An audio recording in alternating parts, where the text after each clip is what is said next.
কিছুক্ষণ যাওয়ার পরে বললো যে গোল্ড কই, গোল্ড তোর সাথে গোল্ড আছে, গোল্ড গুলো কই? আমি বললাম যে আমার সাথে কিসের গোল্ড, আমি তো এইসব ব্যাপারে কিছু জানি না, তুই এখানে কেন আসছিস? আমি বললাম যে এই কাজে আসছি, আমার মাকে দিয়ে আসতে গেছিলাম, আর বললো যে আমার মামাকে রিসিভ করছি।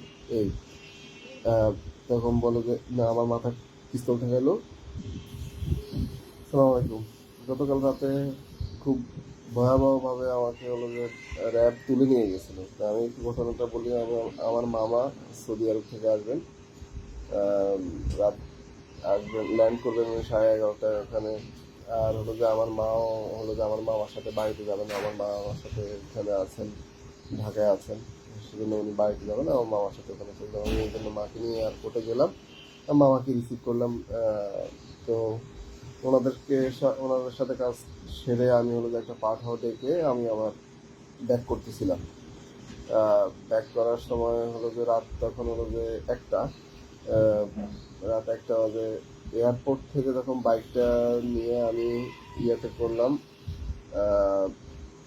থার্ড টার্মিনালের ঠিক অপোজিটে কাওলা এলাকায় যখন আসলাম, এখানে হলো যে মানে একটা সাদা রঙের হাইএস হলো যে আমাদের বাইকটাকে এমনভাবে চাপ দিল, আর বাইক সামনে আগাইতে পারতেছিল না। তখন হলো যে কি করলো, হলো যে তারা আমাকে যে পাজা কোলা করে তুলে নিয়ে কোনো রকমের কথাবার্তা ছাড়া, আমি যত রকমের চিৎকার চেঁচামেচি করছিলাম, যত রকম বলছিলাম ভাই আমার অপরাধ কি, আমার অপরাধ কি, কিছু বলতেছিল না। আমি বললাম যে ভাই আমি সাংবাদিক, আমার পরিচয় আছে, সব কিছু বললাম।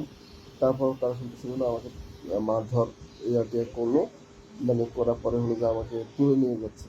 তখন আমার হলো যে ওই বাইকার যাতে কিছু কিছু করতে না পারে, ওই বাইকারের চাবিটাও নিয়ে নিল। যাই হোক, তারা হলো যে উঠানোর সাথে সাথে আমাকে চট থাপ্পড় মারলো। আমার মাথায় হেলমেট ছিল, একটা ভালো হেলমেটই, ওই বাইকারের হেলমেটটা মানে দামি হেলমেট, পিছনের যে যাত্রী হেলমেটটাও দামি হেলমেট। তো আমার হেলমেটটা খুলে আমার মাথায় ঘুষি মারতে লাগলো। মাথায় ঘুষি মারার পরে হলো যে আম, বললো যে চোখ বাঁধো। এমনভাবে চোখ বাঁধলো যে এখনো মনে হয় ইয়ে আছে, যে আমি কিছুই ইয়ে করতে পারতেছিলাম না। পরে বললো যে তো কিছুক্ষণ যাওয়ার পরে বললো যে গোল্ড কই, গোল্ড তোর সাথে গোল্ড আছে, গোল্ড গুলো কই? আমি বললাম যে আমার সাথে কিসের গোল্ড, আমি তো এইসব ব্যাপারে কিছু জানি না, তুই এখানে কেন আসছিস? আমি বললাম যে এই কাজে আসছি, আমার মাকে দিয়ে আসতে গেছিলাম, আর বললো যে আমার মামাকে রিসিভ করছি। এই তখন বলো যে না, আমার মাথায় পিস্তল ঠেকাইলো। পিস্তল ঠেকানোর পরে হলো যে বলে যে কোনো চিৎকার চেঁচামেচি করবি না। সাথে সাথে হলো যে আমাকে আম, ইয়ে করলো, মানে আমার সাথে যত কিছু ছিল, যেমন আমার মানি ব্যাগ, আমার ওয়ালেট সহ যত কিছু, আইডি কার্ড টার্ড সহ সব কিছু আমার পকেটে যা ছিল সব তারা নিয়ে নিল। নিয়ে নেওয়ার পরে হলো যে তখন মানে অনেকক্ষণ পরে গাড়ি অনেকক্ষণ পরে চলার পরে হলো তারা জিজ্ঞেস করলো যে তা এখানে মানে তুই কী করিস? তা আমি বললাম যে আমি ডেলি আমার দেশের সাংবাদিক।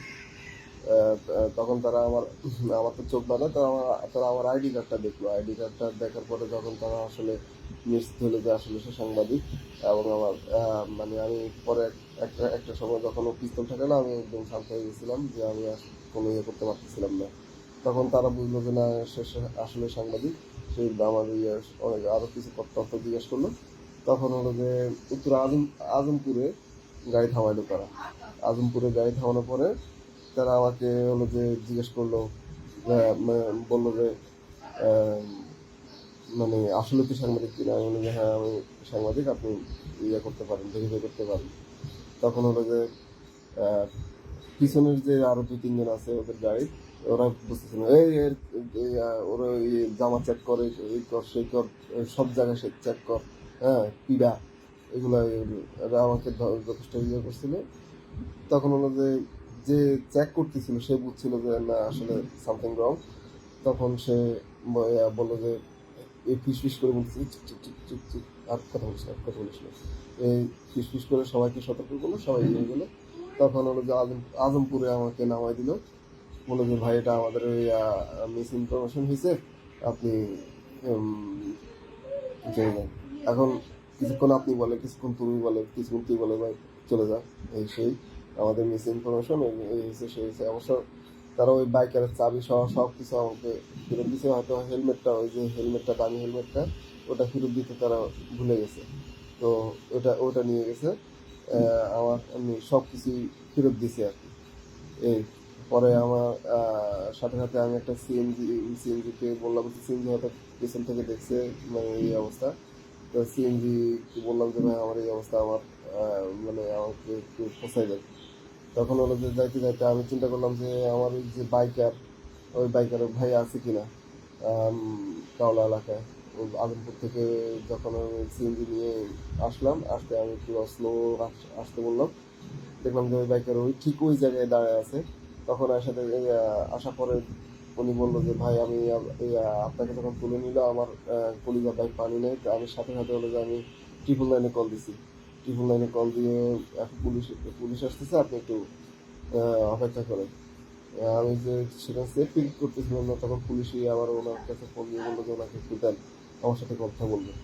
তো পুলিশ আসলো, পুলিশ আসার পরে কাওলা কালা থানার কালা এলাকার ওই যে এয়ারপোর্ট থানার পুলিশ, তো ওনারা আসলো আর আসা ওনাদের কথাবার্তা বললো।